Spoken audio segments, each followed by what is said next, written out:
मैं हूं मुनव्वर और आप देख रहे हैं लोकहित। मानकुर शिवाजी नगर 171 विधानसभा जाओ जो हमेशा चर्चे में रहता है। इलेक्शन जैसे ही करीब आता है एसएमएस कंपनी का मुद्दा फिर सबको नज़र आता है। आज हम कुछ लोगों से बात करेंगे, जानेंगे 2009 से लेकर 2025 आज हो गया है। स्टे का ऑर्डर था, बंद का भी ऑर्डर आ गया था, पर क्या हुआ नहीं बंद हुई। आज लोगों से हम कुछ चर्चा करेंगे, बात करेंगे। चाचा, सबसे पहले आपका नाम बताइए। मेरा नाम है सनाउल्ला। क्या कितने साल से आप रह रहे हैं? यहाँ मैं कम से कम ज़्यादा दिन से रह रहा हूँ, 25-30 साल से रह रहा हूँ। कितने बार आपने एसएमएस कंपनी के बारे में धरना देखा, प्रोटेस्ट देखा? धरना भी बहुत बार देखा और उसके बाद में जो है कि कोई सुनवाई नहीं होती है और लोग इससे मतलब ज़्यादा ही परेशान रहते हैं। पहली बात तो बच्चे लोग को सबसे ज़्यादा परेशानी है। छोटे छोटे बच्चे लोग हैं और भी जो लोग हैं उनको ज़्यादा परेशानी है। गंदगी की वजह से आदमी को बीमारी ज़्यादा लगती है। तो क्या यहाँ से एसएमएस कंपनी हटना चाहिए? हटना चाहिए, बिल्कुल हटना चाहिए। भाई, आपका नाम क्या है? मेरा नाम आबिद खान है। क्या कहेंगे आप? कितने साल से आप यहाँ पे, बचपन से आप यहाँ पे रह रहे हो, क्या लगता है एसएमएस कंपनी को लेकर आपकी क्या राय? मेरी राय तो रही है, मैं तो मेरी पैदाइश भी इधर पे हुई है। पैदाइश भी मेरी मुंबई में हुई है और मैं तकरीबन 32 ईयर्स का हो गया हूँ। लेकिन मेरी राय ये गोवंडी को लेके, मैं इसी हवाओं में, गोवंडी की फिजाओं में पला बढ़ा और यह भी सांस लिया और ये मैंने फील किया, अपनी आंखों से देखा। ये जो एसएमएस कंपनी नहीं है, एक मौत का पूरे ना समझ लो जखीरा है। एक मौत की बहुत बड़ी फैक्ट्री है जिसकी वजह से यहाँ के रहने वाले जो यहाँ पे रहता है वही जान सकते हैं कि उसको कितनी बड़ी प्रॉब्लम है। अगर आप टाटा हॉस्पिटल, अगर आप केम हॉस्पिटल को देखेंगे तो 27% हेल्थ और क्लाइमेट को लेकर इसकी रिपोर्ट वहाँ पर पहले से अवेलेबल है। और उसके घर में खुद हमारे घर वाले भी इन्वॉल्व हैं। हमारे लोगों के घर में मेरे अब्बू को खुद कैंसर हुआ था। बायो हैजार्ड इस कंपनी से उसमें इन्वॉल्वेशन हुआ था 18%। ये रिपोर्ट भी मैंने किसी ऊपर को दिखाई थी, नाम नहीं लूँगा, मैंने दिखाई थी। लेकिन उन्होंने क्या बोला, ये अगर तुमको यही दिखाना तो यहाँ से गोवंडी छोड़ के जाओ। उनका रिप्लाई था ये, गोवंडी को सुधारो मत, अपना घर चेंज करके जाओ। हाँ, यहाँ के रहने वाले लोग, बहुत बड़े बड़े एमएलए, बहुत बड़े बड़े लोग थे यहाँ के रेसिडेंटल लोग ने, उन्होंने कहा था ऐसा। लेकिन हमको उनके बारे में बात नहीं करना है। हमको ये चाहिए, हमारी ये राय है कि हमारे गोवंडी को सुधारो, क्लाइमेट हटाओ और ये एसएमएस कंपनी हटाओ। यहाँ से जो बच्चे को जाने जा रही है, हार्ट है, टीवी है, सबसे ज़्यादा तो नौजवान लोग हार्ट अटैक से मर जा रहे हैं। टीवी है, छोटे छोटे बच्चों को, 5-6 साल के बच्चे लोग को कैंसर हो रहा है। क्या वो नशा गुटखा गोवा खाते हैं? नहीं ना। लोग प्रोटेस्ट करते हैं। हाँ, प्रोटेस्ट करने के बाद में कई सोशल वर्करों ने भी अपने योगदान दिया जी। लेकिन वो प्रोटेस्ट करते हैं, आते हैं, वो अपना एक आएंगे, टीआरपी लेंगे, पब्लिक के सामने कैमरे में आएंगे, हाँ हम एसएमएस कंपनी का हम बंद करा रहे हैं। ये कुछ फायदा नहीं होता। पैकेट लेते हैं, सीधा बैठ जाते हैं, क्योंकि उनसे सत्ता की रोटी चल रही है, दिखाना और सीधा अपने घर पे जाना है। लेकिन झेलना तो गोवंडी वालों को है ना, बैगनवाड़ी वालों को, डंपिंग वालों को, यहाँ के रहने वालों को झेलना है। सदन में आवाज उठाने के बावजूद भी एसएमएस कंपनी बंद नहीं हो रही। अभी क्या सदन में, अगर आप, हम लोगों ने और लोगों ने भी जो आवाज उठाई है वो खाली दिखावा है।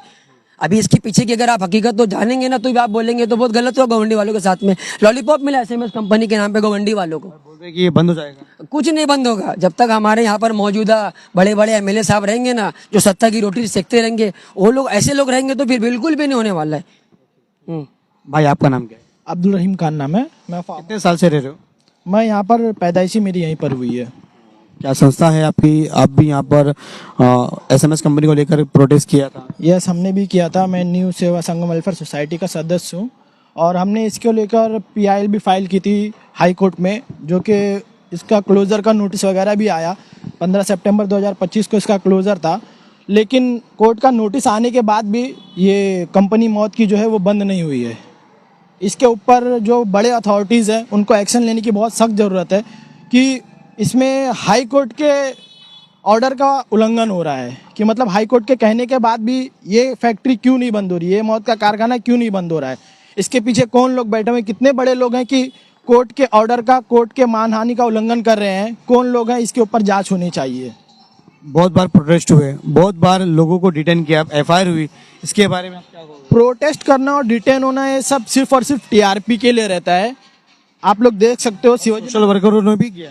सोशल वर्कर हर सबकी बात अपनी जगह पे है। कोई छोटे पैमाने पर करता है, कोई बड़े पैमाने पर करता है।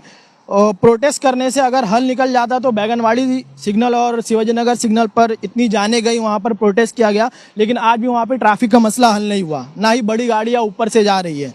तो मैं समझता हूँ कि प्रोटेस्ट करने से कुछ इस हद तक हल नहीं निकलता है। इसके ऊपर जो ऑफिशियल हायर अथॉरिटीज़ रहती हैं, जब तक वो एक्शन नहीं लेंगे, जब तक यहाँ पर कुछ नहीं हो सकता है। तो जो लोग अभी फिलहाल वीडियो बनाकर जायज़ करे कि एसएमएस कंपनी कब बंद होगी। अभी कहावत है कि अभी इलेक्शन आने वाला है, उसको लेकर कहीं बरसाती मेंढक जैसे बाहर आएंगे, आपके दरवाजे पर आके ठटकाएंगे कि हम एसएमएस कंपनी बंद करा देंगे। तो ये इलेक्शन के टाइम पे ही क्यों याद आता है कि एसएमएस कंपनी बंद करवाना है? इलेक्शन के बाद भी तो इसको बंद कराया जा सकता है। जब एमएलए का इलेक्शन हो, जब बीएमसी का इलेक्शन हो, तभी क्यों याद आता है एसएमएस कंपनी? वो बीच में हमारे यहाँ गोवंडी का एक लड़का है, उसने एक रील बनाया था कि अगर आपको गोवंडी में नेता बनना है या इलेक्शन जीतना है तो आप एसएमएस कंपनी का मुद्दा उठाओ, आप यहाँ पर इलेक्शन जीत जाओगे, नेता बन जाओगे, सब कुछ बन जाओगे। तो मैं समझता हूँ यहाँ पर ये जो एसएमएस कंपनी है ये एक बहुत हॉट टॉपिक बना हुआ है। इसको यहाँ के जो एमओएच है और जो यहाँ के हेल्थ के अधिकारी है उनको इसके ऊपर संज्ञान लेके जल्द से जल्द बंद करवाना चाहिए। मैं यही गवर्नमेंट से निवेदन करता हूँ। फैयद जी, मैं आपसे बात करूंगा, क्या हुआ तेरा वादा वो कसम वो इरादा, जिस तरह से आपने फाइट लड़ी, पीआई फाइल करने के बाद आज सितंबर का महीना है, लोगों में एक खुशी का भी माहौल है कि कहीं वो एसएमएस कंपनी बंद हो जाएगी तो लोगों की जान बच जाएगी, इसके बारे में आप क्या कहोगे? देखिए मुनव्वर भाई, जैसे आपने कहा कि वो कड़ी पड़ी कि क्या हुआ तेरा वादा वो कसम वो इरादा, तो देखो हम तो वादे करते हैं और हमारी जितनी भी ताकत है, अपनी ज़ात से जितनी भी कुव्वत और जितनी भी ताकत है, हम पूरी ताकत का इस्तेमाल कर रहे हैं। हमने जो है कि एसएमएस कंपनी की लड़ाई ये कोई एक दिन की लड़ाई नहीं थी। 2009 से ये कंपनी यहाँ पे चल रही है और आपको पता होगा कि 2009 से अब तक के गोंडी के अंदर सत्ता में कौन है। यहाँ पे जो सिटिंग एमएलए है सबको पता है, बोलने की ज़रूरत नहीं कौन सत्ता में है। और सत्ता में रहने वाले ये लोग क्या कर रहे हैं कि मैं किसी के ऊपर टोन नहीं कर रहा हूँ, ना किसी के ऊपर ही कह रहा हूँ, बल्कि देखो क्या होता है, एक एमएलए का एक पावर इतना होता है कि वो सदन में जाने के बाद अगर उसकी बातें अगर पूरी नहीं होती तो उसके पास बहुत सारे रेमेडीज़ होती है, बहुत सारी चीज़ें होती है कि अगर सदन में उनकी बात नहीं मानी जा रही तो वो जो है कि कोर्ट का भी रास्ता अपना सकते हैं। लेकिन ऐसा मैंने तो अपनी लड़ाई में कहीं पे भी ये नहीं देखा कि यहाँ के स्थानीय आमदार ने जाके कोर्ट में लड़ाई लड़ी हो किसी भी मुद्दे के लिए। मैं एसएमएस को सिर्फ नहीं कहूँगा कि गोंडी में अनेक मुद्दे हैं कि किसी भी मुद्दे के लिए कभी यहाँ के स्थानीय आमदार ने कभी कोर्ट में अप्रोच नहीं किया। ऐसे बहुत सारे विधायक है महाराष्ट्र के अंदर कि उन्होंने रुखसाना मैडम तो कह रही है कि हमने किया है। देखो उनकी, अभी मैं भी एक इंटरव्यू देख रहा था उसमें, अभी उसमें एक इंटरव्यू में वो कह रही है कि भाई सुप्रीम कोर्ट का ऑर्डर है। वो रुखसाना सिद्दीकी मैडम नगर सेवक यहाँ पे रह चुकी है, शायद उनको पता नहीं कि ऑर्डर, अभी तक उनको ये समझ में नहीं आ रहा है कि ऑर्डर दिया किसने। वो कह रही है कि भाई सुप्रीम कोर्ट का ऑर्डर है, हालांकि ये ऑर्डर किसका, हाई कोर्ट का है। अभी तक उनको ऑर्डर का डिफरेंस पता नहीं है। वो कह रहे हैं कि भाई हमने कोर्ट में फाइल किया। तो कभी आप लोग कभी जाओगे उनसे इंटरव्यू लेने के लिए तो उनसे वो ऑर्डर कॉपी मांगना कि आप लोगों ने अगर पिटीशन फाइल किया तो जरा उसकी ऑर्डर कॉपी दिखाओ, और उस पर आपको किसका नाम दिखेगा आपको खुद समझ में आ जाएगा। मैं आपको भेजूंगा अभी आपके दर्शकों को दिखाने के लिए कि गोंडी न्यू संगम वेलफेयर सोसाइटी ने 2023 में 11 सितंबर 2023 की डेट थी, वो डेट में जो है कि बॉम्बे हाई कोर्ट में एक पीआईएल यानी पब्लिक इंटरेस्ट लिटिगेशन जनहित याचिका फाइल की। और याचिका में हमने 2 डिमांड किया था। सबसे पहला डिमांड तो ये था इस कंपनी को जो है कि यहाँ से शिफ्ट किया जाए। दूसरा डिमांड हमारा ये था कि इससे होने वाली जितनी भी नुकसानात है, जितने भी यहाँ के लोगों की जो हेल्थ पे अफेक्ट पड़ा है, उस पर उनको मुआवजा दिया जाए। तो पहला डिमांड तो हमारा पूरा हो गया था कि जिसको 2 साल की मुद्दत मिली थी, यानी 11 सितंबर 2025 की डेडलाइन थी, वो डेडलाइन में ये कंपनी यहाँ से शिफ्ट होने वाली थी। और दूसरा जो मुद्दा था वो हमारा अभी भी पेंडिंग है, जो कि NGT court, national green tribunal, जो कि ग्रीन कोर्ट के नाम से जाना जाता है, उस कोर्ट में वो मामला अभी भी जो है कि पेंडिंग है और उसकी नवंबर दिसंबर में उसकी सुनवाई है, फाइनल हेयरिंग चल रही है उसकी। तो उस मामले में जो है कि जितना भी जो है कि लॉसेस वगैरह कैलकुलेट करने के बाद, जितना ये प्लांट यहाँ के लोगों पे अफेक्टेड हुआ है उसका कैलकुलेशन करने के बाद जो है कि वो एक फंड जो है कि कैलकुलेट किया जाएगा और वो फंड जो है कि पब्लिक के वेलफेयर में इस्तेमाल किया जाएगा। वो एनजीटी में मैटर अब तक पेंडिंग है। तो क्यों नहीं अभी तक, मतलब अभी तक क्या अपडेट हुआ, स्टेटस क्या है?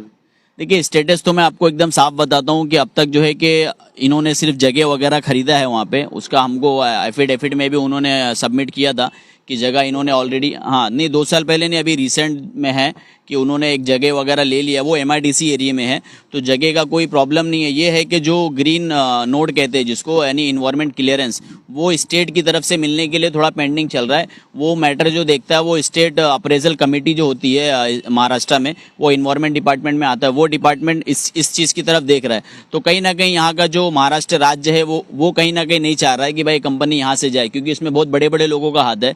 मतलब सत्ता में बैठी हुई जो पार्टियां स्टेट में, वो लोगों का इसके अंदर हाथ है कि वो नहीं चाहते कि यहाँ से कंपनी शिफ्ट हो जाए इतनी आसानी से, क्योंकि ये अगर शिफ्ट हो जाएगी तो कहीं ना कहीं उनके पेट पे लात पड़ेगा और जो एक ट्रांसपोर्टेशन कॉस्ट जो बढ़ जाएगा, मतलब टोल हो गया और जितने भी ट्रांसपोर्टेशन में जो भी कॉस्ट होता है वो कॉस्ट उनका कहीं ना कहीं उनको बढ़ता हुआ नजर आएगा। इसके लिए अपने पैसे को बचाने के लिए वो कहीं ना कहीं हमारी जानों के साथ खिलवाड़ कर रहे हैं। लेकिन गोंडी की जनता इतनी अब जागृत हो गई है कि अपने मौलिक अधिकार के लिए हमको पता है कि भाई हम किसी मिनिस्टर या किसी एमएलए या किसी भी जो है कि कॉरपोरेटर पे हम डिपेंड नहीं है। अपनी लड़ाई हमें खुद लड़ना आता है। हमने ये लड़ाई इसलिए नहीं लड़ी कि हमको अपने मुद्दे लोगों के सामने गिनाने थे या आगे चल के हमको चुनाव लड़ना है, बल्कि नहीं, हमारा तो मुद्दा बिल्कुल साफ है। हम यहाँ के स्थानिक लोग हैं और यहाँ के रहवासी है। हमारी पैदाइश यहीं की हुई है और जब से हमने अपना होश संभाला है तब से इस चीज़ों को देख रहा है। हम वो टाइम पे सुनते थे जब 2018-19 के टाइम पे लोग कहते थे कि भाई इसमें बहुत बड़े बड़े लोगों का हाथ है। कोई अगर इसके खिलाफ कंप्लेंट करता है तो उसको घर से उठवा लिया जाता है, कि उसका जो है कि सुपारी दे दी जाती है। ऐसे ऐसे हमने लोगों से बयानबाजी सुना है, लेकिन हम डरने और घबराने वाले नहीं थे। हमने जब अपनी लड़ाई शुरू की 2020 में जुलाई के महीने में, कि पहला जब मैंने जी न्यूज़ 24 तास में इंटरव्यू दिया तो मुझे सबसे पहला थ्रेट, अगर मैं बोलूँगा तो शायद आपको भी ये चीज़ हंसी आएगी कि भाई सबसे पहला थ्रेट मुझे यहाँ के स्थानीय एमएलए की तरफ से आया कि उनके जो भी चमचे थे वो आगे जो है कि इसी इलाके में रहते हैं, कि उनके पेट में दर्द शुरू हो गया कि भाई ये कौन सा नया नेता आ गया गोंडी के अंदर, इसको क्यों नेतागिरी करने का। जबकि उठाने के टाइम पे आवाज उठाने के बाद दबाना शुरू हो गया कि भाई मेरे इंटरव्यू के बाद लोगों के अंदर पेट में दर्द शुरू हो गया कि भाई मेरे को नेतागिरी करना है, मेरे को जो है कि मेरे को भी कुछ कट चाहिए। हालांकि उनका कट चल रहा था कि क्या, वो तो उनको ही पता रहेगा, लेकिन मैं अपनी लड़ाई एकदम साफ मैंने लड़ी और जनता ने ये चीज़ देखी है। लड़ाई लड़ने के लिए बहुत सारे लोग आए, हमने काफ़ी लोगों को आमंत्रित किया, अपने साथ में एक टीम बनाई, एक गठित किया और वो लोगों ने आके अपने अपने लेवल पे लोगों ने काम किया। और उसके बाद लोग एक तरफ रोड की लड़ाई लड़ने के बाद स्टॉप हो गए। लेकिन हमको समझ में आया कि भाई लड़ाई जो है कि कोर्ट में, तो लड़ाई रोड पे लड़के भी कुछ फायदा नहीं, क्योंकि हम जितने भी डिपार्टमेंट तक जाते थे हर डिपार्टमेंट में हमको एक ही जवाब मिलता था कि मैटर कोर्ट में। चाहे हमने महाराष्ट्र पॉल्यूशन कंट्रोल बोर्ड में गए, सेंट्रल पॉल्यूशन कंट्रोल बोर्ड में गए, जहाँ जहाँ पे हमने गए, यहाँ से दिल्ली तक हमने लेटर वगैरह कंप्लीट किया और वहाँ से हमको रिप्लाई आया कि मैटर कोर्ट में। इसके लिए हमने जाके कोर्ट में फाइल किया, क्योंकि 2019 में बॉम्बे हाई कोर्ट ने इस कंपनी को स्टे दे दिया था। स्टे से मतलब क्या था कि ये कंपनी यहाँ पे रहने दिया जाए, इस तरीके का बॉम्बे हाई कोर्ट ने इनको ऑर्डर पास किया था। उस ऑर्डर को हमने चैलेंज किया, क्योंकि कहीं ना कहीं हम देख रहे थे कि भाई ये ऑर्डर जो मिला है गलत तरीके से मिला है, क्योंकि वो जो ऑर्डर था वो एक्सेप्ट हो गया। वो ऑर्डर एक्सेप्ट हो गया था 2019 में। तो उसके बाद से लेके 2023 तक कोई पॉलिटिशियन उस ऑर्डर को चैलेंज करने की किसी के अंदर हिम्मत नहीं हुई। तो आप खुद अंदाजा लगा लो कि 2019 से लेके 2023 एक बड़ा वक्फा, एक बड़ा पीरियड होता है। उस दरमियान में अगर चाहते थे यहाँ के जितने भी सो कॉल्ड पॉलिटिशियन है वो अगर नेक दिली से काम करना चाहते, आवाम की खिदमत करना चाहते, तो शायद उस ऑर्डर को चैलेंज करते थे। लेकिन हमको तो तब मालूम पड़ा जब हमने पेपर वर्क शुरू किया, तब हमको मालूम पड़ा कि मैटर स्टे है बॉम्बे हाई कोर्ट में। तो फिर उस स्टे को चैलेंज करने के लिए हमने दिन रात मेहनत की, पेपर वर्क किया, काफ़ी सारी आरटीआई जमा की और आरटीआई जमा करने के बाद वो डेटाबेस लेके हम लोग बॉम्बे हाई कोर्ट में पहुंचे। क्योंकि अगर बॉम्बे हाई कोर्ट में अगर हम एक दिन में खाली पीआईएल खड़ा करके जाते तो ऐसे पता नहीं कितने पिटीशन फाइल होते और दूसरे दिन डिसमिस हो जाते, रिजेक्ट हो जाते। लेकिन हमारा जब मैटर जब कोर्ट में गया तो कोर्ट को भी रियलाइज हुआ, क्योंकि हमने डेटाबेस के ऊपर पिटीशन फाइल किया था। वो डेटा कोर्ट ने देखा कि वाकई में ये यहाँ की हेल्थ के ऊपर बहुत बड़ा खिलवाड़ है और ये बहुत ही बड़ा एक सीरियस मैटर है, लोगों की स्वास्थ्य से जुड़ा हुआ। तो बॉम्बे हाई कोर्ट ने हमारे मैटर को 10 महीने के अंदर, ऐसा बहुत कम पीआईएल आप सुने होंगे कि 10 महीने के अंदर अंदर वो मैटर डिस्पोज ऑफ होता है। ये हमारा पहला ऐसा पीआईएल था कि जो 10 महीने के अंदर अंदर बॉम्बे हाई कोर्ट ने सुना, उसको सीरियस लिया और बॉम्बे हाई कोर्ट ने एक तारीख दी। तो हमको ये बहुत ही फख्र की बात है कि भाई हमने एक बड़ी लड़ाई लड़ी है, कि स्टेट के सामने लड़ना, सिस्टम के सामने लड़ना, वो भी हम जैसे लोगों के लिए, एक नए लोगों के लिए बहुत ही नई लड़ाई थी। लेकिन हम किसी भी तरह के से कोई किसी से डरे और घबराए नहीं, बल्कि हमने सिस्टम से संवैधानिक तरीके से अपनी लड़ाई लड़ी और इंशाल्लाह आगे भी अपनी लड़ाई जो है कि इसी तरीके से हम लड़ते रहे। अच्छा, आपसे एक सवाल है, एसएमएस हटाओ संघर्ष समिति एक बड़ी टीम बनी थी एसएमएस को हटाने के लिए। उन लोगों ने प्रोटेस्ट किया, कई लोग प्रोटेस्ट के पहले डिटेन हो गए और कई लोगों ने यहाँ पर योगदान देकर उस प्रोटेस्ट को पूरा किया। क्या लगता है आज भी वो टीम काम कर रही है? देखो, मैं तो ऐसी कोई समिति का कोई हिस्सा नहीं हूँ। मैं आपको साफ बता देता हूँ, समिति कभी भी जब थे वहाँ पर गठित हुई हो, मैंने तो देखो, मैंने जिस लोगों को जो आवाज़ दी थी, हमारा जो फोरम है गोंडी सिटीजन वेलफेयर फोरम, हमारी काफ़ी मीटिंगें, अपनी ऑफिस है मेरी आगे जो है कि शहनाई हॉल की तरफ में, वहाँ पे काफ़ी लोगों से हमने गोंडी के जो भी एक्टिव सोशल वर्कर थे, जो रियल में डेडिकेटेड काम करना चाहते थे, ऐसे लोगों को हमने आमंत्रित किया था।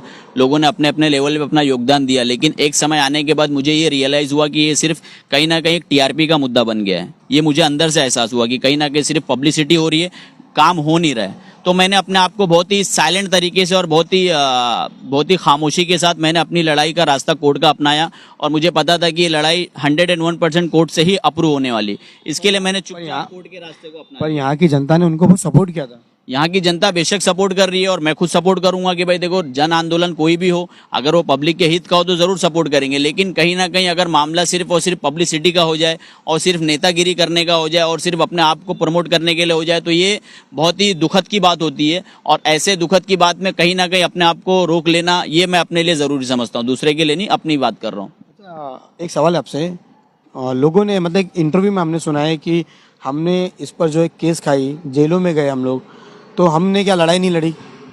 अब मैं आपको बता दूं आपके दर्शकों को, हमने कौन है, यहाँ की नगर सेविका है जो हर इंटरव्यू में अपने आप को साबित करते रहती है। पता नहीं क्यों कि वो सबसे पहले तो यहाँ की लोकल है नहीं, वो कहाँ से आए पता नहीं। ये स्थानिक क्यों चल रहा है?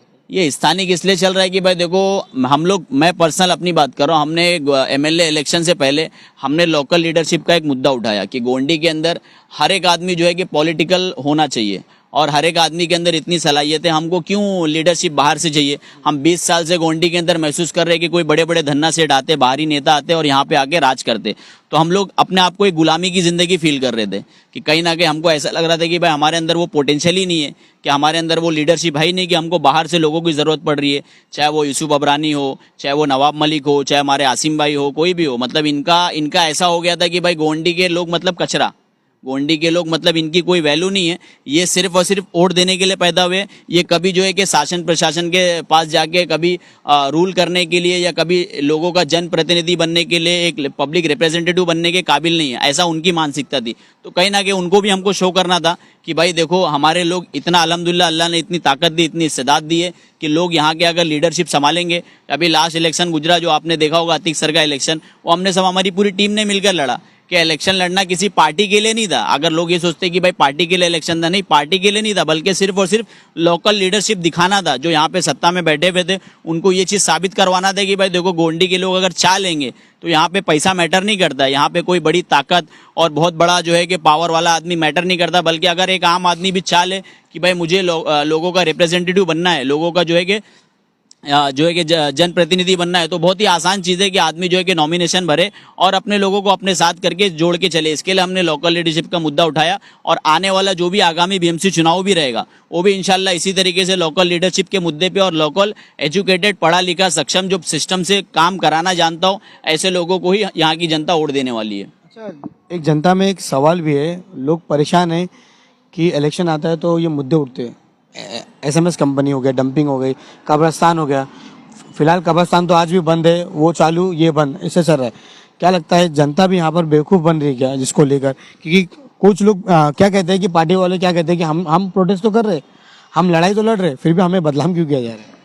बिल्कुल, देखो 2009 से लेके जब इलेक्शन हुआ है, एमएलए इलेक्शन हो या कॉरपोरेटर इलेक्शन हो, जब इलेक्शन हुआ है तब ये मुद्दा काफ़ी गरमाया है कि जैसे आपने बताया कि वो जेल जाने की बात, तो शायद गोंडी की सारी जनता को पता है कि वो जेल जाना एक स्क्रिप्टेड था। एक दिन पहले उनकी मीटिंग हो गई थी कि भाई ऑफिसर के ऊपर सीआई फेंकेंगे और सीआई फेंक के हम लोग जेल जाएंगे। तो ये सब क्या था, एक पब्लिसिटी स्टैंड था। और प्रूफ था आपके पास? कुछ प्रूफ है? प्रूफ क्या है? पब्लिक जो उनके साथ जो लोग जो नहीं, इल्जाम नहीं है ये, मतलब एकदम साफ बात है। देखो, जो आदमी सामने आके अगर आपके चैनल पे आके कह रहा हो या किसी के भी चैनल पे आके कह रहा हो कि भाई हम लोग जेल गए, तो जेल जाना ये सॉल्यूशन नहीं था ना। मैं कहता हूँ अगर हमको जेल कब जाना पड़े, अगर मैं एसएमएस कंपनी के सामने खड़ा हो जाऊं और मैं बेमुद्दत हड़ताल करूं बिना परमिशन के, तो मुझे जेल में ले जाया जाएगा। मैं अननेसेसरी अधिकारी के ऊपर सीआई क्यों फेंकूं? मतलब ये वही कहावत हो गई ना, आ बैल मुझको मार। मतलब वो तो डिटेन होते भी नहीं थे, कोई गैर संवैधानिक तरीके से तो प्रोटेस्ट होना नहीं था, लेकिन ये जानबूझ के, मतलब अगर ये पॉल्यूशन बोर्ड के अधिकारी है तो मैं उनके ऊपर जाके पब्लिक ड्यूटी में उनको रोकूं, तो जाहिर सी बात है मेरे ऊपर केस बनेगा पब्लिक ऑफिसर को रोकने का। तो मैं जानबूझ के ऐसा एक्ट क्यों करूं कि मुझे डिटेन किया जाए, मुझे अरेस्ट किया जाए, बाद में मैं अपनी जनता के सामने दिखाऊं कि देखो मैं 15 दिन के लिए जेल गया, 12 दिन के लिए जेल गया। ये सब नौटंकीबाजी, ये सब ड्रामेबाजी पब्लिक को पता है और ये सब हम लोग मैं खुद एडवोकेट हूँ, मुझे भी पता है कि कानून कब अपने हाथ में लेना है, कब नहीं लेना है। अगर हमारा सिस्टम कानून की तरीके से चल रहा है तो हमको पूरी तरीके से संवैधानिक तरीके से अपनी लड़ाई लड़ना है। अगर हमको आंदोलन भी करना पड़े तो उसकी लीगल परमिशन लेके, अभी आप खुद देखेंगे रिसेंटली मराठा आंदोलन हुआ कि मराठा आंदोलन में कितने लोग जेल गए, कोई जेल नहीं गया, लेकिन उन्होंने अपने किस तरीके से सरकार के घुटने टिकवाए वो पूरी जनता जानती मुंबई के अंदर। तो ऐसा आंदोलन, ऐसा जो है कि लोगों को पता है कि आंदोलन कब होगा? अपने अब वो लोग क्योंकि गोवंडी में ना अलग अलग तरीके से कोई ये पार्टी से कोई वो पार्टी से कोई बिलोंग ही नहीं करता है, मतलब जनता भी परेशान है कि हम किसके सपोर्ट में जाए। देखो ये कब होगा कि जब नीयत साफ होगी ना लोगों की। मैं साफ दिली से काम कर रहा हूँ, मुझे कोई इलेक्शन लड़ना ये मेरी कोई ज़िंदगी का मकसद नहीं है। मैं तो यहाँ का लोकल हूँ, स्थानीय हूँ, मेरे को तकलीफ है पर्सनली। जब हर आदमी ये सोच के मुद्दा अपने उसमें लेगा ना कि भाई ये मेरा पर्सनल मुद्दा है, कभी ये पॉलिटिकल हो या कभी बहुत बड़े पैमाने पे मतलब लोगों में एक जन आंदोलन बने, तो उसके लिए जन आंदोलन बनने के लिए लोगों की नीयतें जो है ना साफ होनी चाहिए और एक जैसी सोच होनी चाहिए लोगों की। हाँ, एक आदमी को लीडरशिप बनाओ और एक लीडर के पीछे सब खड़े हो जाओ। जब तक एक लीडरशिप नहीं आएगी तब तक लोग जब तक बटे रहेंगे तो ऐसे ही होते रहेगा। उसमें क्या होएगा कि कोई जाके साइड से तोड़पानी कर लेगा, बाद में उसमें क्या होएगा कि भाई ये तुम्हारी टीम बनी थी और टीम में किसी ने जाके तोड़पानी कर ली और उसमें नाम किसका आएगा, बोले भाई फयाज भाई ने तो बॉम्बे हाईकोर्ट ने पिटीशन फाइल किया और पैसा लेके बैठ गए SMS कंपनी का। ऐसे सब नारेबाजी चलते हैं बाद में पीठ पीछे। भी आपकी लड़ाई जारी है? बिल्कुल हमारी लड़ाई जारी है। अभी ये जो डेडलाइन है, ये डेडलाइन क्रॉस होने के बाद हम घर पे बैठे नहीं। हमने जो है कि अपने एडवोकेट के जरिए, मैं खुद अभी अपना सनद लेने के बाद मैंने कंटेम्प्ट पिटीशन उसके ऊपर फाइल कर दिया और इंशाल्लाह बहुत जल्द आपको उसका कंटेम्प्ट का आपको रिवीजन भी मिल जाएगा कि वो एप्लीकेशन का। और उसके बाद आगे की जो NGT की भी लड़ाई है वो भी हमारी चालू है। तो इंशाल्लाह बहुत जल्दी आप देखेंगे कि गोंडी से SMS कंपनी पूरी की पूरी तो नहीं, लेकिन ये चिमनी जो है कि जरूर यहाँ से उखाड़ के फेंक दिया जाएगा। अच्छा, जब हम यहाँ पे इंटरव्यू कर रहे थे तभी तो कोई धुआं नहीं था, फिर से चालू होगा और इतने अच्छे से आ रहा है कि मतलब पूरा जो एरिया है जो पूरे धुएं धुएं से दिख रहा है। इसके बारे में आप क्या कहोगे कि दिखावे का मतलब हो रहा है क्या? बिल्कुल, हम लोग जब लड़ाई लड़ना शुरू किए थे बीच में तो ऐसा था, स्टार्टिंग में तो 2020 के टाइम पे तो ऐसा था कि हमारे घरों की छतों के ऊपर रात में जब उठो तो अब काले काले पार्टिकल जो है कैसे दिख के आते थे। उसके बाद साल 2 साल के बाद ये लोग ने क्या किया, वो जो चिमनी है उसकी हाइट भी ये लोग ने बढ़ाया और चिमनी को भी वो लोग ने रिप्लेस किया। तो ये चीज़ समझ में आ रही है कहीं ना कहीं कि मतलब जो ये लोग जो अपना जो SMS कंपनी जो ये लोग चला रहे, जो इनके जो भी टेक्निकल लोग हैं, एक्सपर्ट लोग हैं, तो इनको जब समझ में आ रहा है, जब यहाँ के लोग जब लड़ाई लड़ना शुरू किए और जब पता चला कि भाई अब इसमें स्थानिक लोग इन्वॉल्व हो गए, तब इनको समझ में आ रहा। उससे पहले कभी ये किसी पॉलिटिशियन से डरे नहीं थे, क्योंकि आप खुद डेटा उठा के देखोगे 2009 से 2019 में अनेक आंदोलन हुए रहेंगे। ऐसे बहुत सारे लोग आए रहेंगे जो काफ़ी आंदोलन किए रहेंगे, लेकिन कभी भी इनकी चिमनी आपने बदलते नहीं देखी। लेकिन जैसी मामला कोर्ट में पहुंचा उसके बाद ये चिमनी भी बदली और उसके बाद इसकी हाइट भी बढ़ाई गई। तो ये सारे टेक्निकल मेजर अब जाके फॉलो करने लगे, पहले नहीं फॉलो करते थे। फैयाज जी, एक लास्ट आपसे एक सवाल रहेगा मेरा, किस तरह का हमारे चैनल के माध्यम से लोगों को मैसेज देंगे कि गुमराह ना हो, किसी की भी बहकावे पे ना आए इसको देखो? बिल्कुल, देखो मेरी तो आप सभी से, आपके दर्शकों से मेरी डिमांड है कि देखो आप किसी भी थर्ड पार्टी के या किसी भी ऐसे आदमी के ऐसे व्यक्ति की बात में ना हो कि जो आपको सिर्फ और सिर्फ बहका रहे हैं कि भाई देखो हमने लड़ाई लड़ी है, हम आपके लिए खड़े हैं, आप हमें जो है कि हमारा सपोर्ट करो, हमारी जो है कि हमारा डोनेशन, हमको डोनेशन दो। ऐसे किसी भी अपील पे आप लोग जो है कि अपने वक्त को और अपनी जो है कि पैसे को ज़ाय मत करो। अगर वाकई में तुमको सीरियसली लड़ाई लड़ना है, हम आपसे डिमांड कर रहे हैं, हम गोवंडी न्यू संगम वेलफेयर सोसाइटी के थ्रू नहीं बात कर रहे हैं, हम एज अ गोवंडी के रहवासी ये कह रहे हैं कि भाई देखो गोवंडी के सारे लोग एक बैनर के नीचे, एक बैनर से मुराद गोवंडी कर, अपने आप को तुम किसी भी पॉलिटिकल पार्टी से हो, किसी भी सोशल ऑर्गेनाइजेशन से हो, तुम्हारा सेकेंडरी फेज है। फर्स्ट फेज तुम्हारा ये है कि आप गोवंडी कर हो और एज अ गोवंडी कर आप लोग एक बैनर के तले आप लोग आओ और अपनी लड़ाई किस तरीके से एक लड़ी जाती है लोगों में साबित करो। और इंशाल्लाह बहुत जल्दी जो है कि गोवंडी के अंदर ऐसी, ये कंपनी तो छोड़ दो, ऐसे जितने भी जहरीले प्रोजेक्ट आएंगे ना, चाहे देवनार डंपिंग के अंदर वो जो वेस्ट टू एनर्जी प्लांट है, फिर जो अपना देवनार डंपिंग ग्राउंड की ज़मीन को जो किस तरीके से अडानी के हाथों बेच दिया गया है, ऐसे अनेक प्रोजेक्ट जो भी गोवंडी के अंदर आने वाले, एनिमल इंसिनेटर, तो ऐसे अनेक प्रोजेक्ट जितने भी आने वाले, तो इंशाल्लाह अगर आप लोग ऐसा गोवंडी कर अपनी फाइट जारी रखोगे तो इंशाल्लाह ऐसे अनेक मुद्दे पर हम लोग काम कर सकते हैं। लेकिन लड़ाई जो है कि टेक्निकली होना चाहिए, कि जो लड़ाई सिस्टम से है वो प्रॉपर पेपर वर्क के साथ होगी तो ही बेटर है। अदरवाइज हम कितने भी आंदोलन कर ले, कहीं भी कुछ भी कर ले, वो मसला वैसा हल होता नहीं है। लड़ाई सिस्टम से है तो सिस्टम के लिए अगर रिलेटेड हमको एविडेंस और रिलेटेड दस्तावेज के साथ ही हम फाइट कर सकते हैं।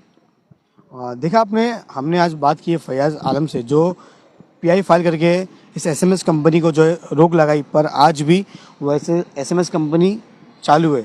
इसी को लेकर कई लोग जो है वीडियो बनाकर अपने अपने जो गुस्सा है, अपने मन में जो बातें हैं वो कह रहे। मैं उन सभी से रिक्वेस्ट करूंगा कि अगर आपको भी कुछ पॉइंट लगता है SMS कंपनी को लेकर तो हमें कांटेक्ट करें, हम आपका इंटरव्यू भी लेंगे, पर मेरा एक ही सवाल है, एसएमएस कंपनी कब हटेगी? ऐसे ही तमाम अपडेट साथ हमारे सामने बने रहे। लोग इससे मुनव्वर शेख, कैमरामैन शाहरुख खान के साथ। यह एसएमएस कंपनी का नज़ारा हूँ पर दिखाओ, सुन करो उसका।